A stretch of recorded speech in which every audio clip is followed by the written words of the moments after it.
Most Canadians are aware that the country needs new fighter jets.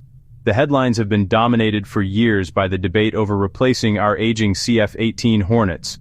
The public conversation has largely revolved around one contender, the American F-35 Lightning II.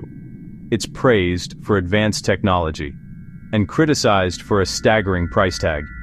Behind the noise and political theater, another story has quietly unfolded. This is the story of a formidable Swedish competitor, the Saab Gripen. What many don't realize is how seriously it was considered. Powerful, often unstated reasons pushed it to the forefront of Canada's biggest procurement in a generation. The official narrative, a fair competition for the best plane at the best price. The reality, capability, cost, and economic benefits, plus diplomacy and domestic politics, intertwined. Canada's current fighter fleet is built around the McDonnell Douglas CF-18 Hornet. Delivered in the 1980s, they were state-of-the-art. For decades, these workhorses served in the Gulf War, over Libya and against ISIS. They guarded the Arctic and stood watch for NORAD. But their time is ending. The fundamental problem is age. Airframes have finite lives. Metal fatigue mounts with every high G turn. Keeping them flying demands intensive, expensive maintenance and stopgaps like used Australian jets. Legacy avionics, radar, and weapons are generations behind modern threats. Warfare is now network-centric. Aircraft, satellites, and ground stations share data in real time. Stealth matters. Without replacement, Canada faces a capability gap and sovereignty risk. Relying on allies to defend our skies is not a plan. When Canada launched the competition, the world's top aerospace firms lined up. A crowded field of advanced jets. Lockheed Martin's F-35 Lightning II, fifth-generation stealth, a flying supercomputer. Near invisible to radar, unmatched sensors, and deep partner ties. Boeing's FA-18 Super Hornet, reliable 4.5 gen with lower acquisition cost. Saab's JAS-39 Gripen, efficient, agile, and cheap to operate. Built for dispersed, austere locations, highways, short runways. Each brings strengths and trade-offs, stealth and sensors, proven reliability, low lifecycle cost. The F-35's purchase price and sustainment uncertainty weighed heavily. This was about more than specs. It was about what kind of Air Force Canada wanted for 40 years. The Saab Gripen E stood out for reasons rooted in Sweden's reality. Large territory, small population, credible defense without a massive budget, efficiency and flexibility, low operating cost per flight hour, serviced fast by small teams with minimal equipment, turnarounds in about 10 minutes, operates from dispersed bases and sections of reinforced public highways, intriguing for Canada's vast north and forward Arctic locations, not stealth like F-35, but advanced EW, sensor suite, and AESA radar. Robust data links and open architecture avionics for rapid, inexpensive upgrades. Technological sovereignty. Integrate Canadian tech or weapons without foreign permission. Most compelling, full production and IP transfer to Canada. Jets built here. Jobs secured for decades. Leaning toward the Gripen wasn't in a vacuum. It was years of maneuvering and shifting priorities. The F-35 had become politically toxic. Liberals criticized soaring costs and lack of competition. In government, they needed a credible off-ramp. Doors opened for Boeing and Saab. Lobbyists courted cabinet, senior bureaucrats, and MPs. Boeing stressed familiarity and proven reliability. Lockheed touted unmatched tech and partner jobs. Saab pitched innovation, high-tech jobs, and made in Canada, full tech transfer as the hook.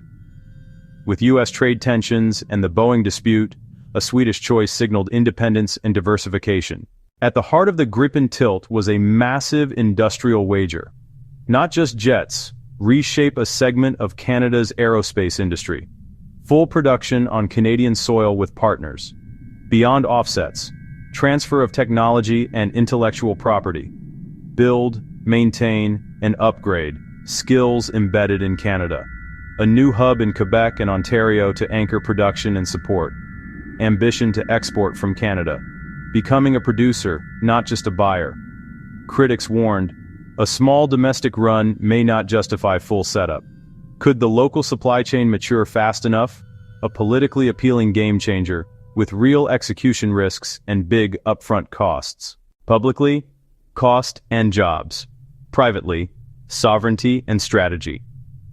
The F-35 is fundamentally an American system. Software, upgrades, and sensitive tech are tightly controlled. Non-US weapons or custom mods require American approval. Quiet concern. Could this limit Canada's freedom in a crisis? Saab countered. Full tech transfer and open architecture. The code is yours. Upgrade on our timeline, integrate our weapons, adapt for Arctic sensors. Re-examining Canada's likely missions. Continental defense, NATO policing, limited deployments. A highly capable workhorse can do 95% of tasks at a fraction of the cost. Savings could fund ships, army modernization, and cyber, trading peak stealth for flexibility and sustainability.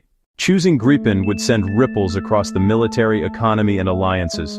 For the RCAF, it signals a philosophical shift. Designed for maintenance ease and dispersed operations. Perfect for the North. Shorter, rougher runways from Inuvik to Yellowknife and beyond. A more flexible and resilient NORAD posture in a contested Arctic. Economically, new production hub, thousands of high-skilled jobs in Quebec and Ontario, but some F-35 supply chain work would diminish. NATO compatible, yes, but less seamless than F-35 data integration. New tactics, training, and sustainment, Canada becomes the lead Gripen E expert. A capable, affordable Northern Guardian, and a more self-reliant RCAF identity. This story is more than a technical debate. It's one of the largest public expenditures of our time. Tens of billions over decades. Every taxpayer has a stake in security and value. Understanding political promises and industrial gambles is key to accountability. In a tense world and changing Arctic, a credible air force is non-negotiable. High-end stealth or efficient sovereignty. What threats and at what price? Industrial strategy will shape jobs, skills, and innovation for a generation. This isn't just a purchase. It's a vision for Canada's future that deserves open debate. The choice will define our security, our economy, and our sovereignty. Knowing the unstated factors behind it isn't optional, it's our responsibility as citizens. The truth behind Canada's Gripen choice is bigger than specs. It's strategy, sovereignty, and industry. Retiring Hornets, Northern Reach, tech control, and jobs, balanced against alliance integration and risk. Billions at stake over 40 years demand clear eyes, not slogans. What happens behind closed doors shapes what flies above our heads. Whether it's Gripen or F-35, the mission is Canada. Secure, sovereign, prepared. If you value fact-driven breakdowns, subscribe and join the discussion below. More sources, context, and visuals in the description. Thanks for watching.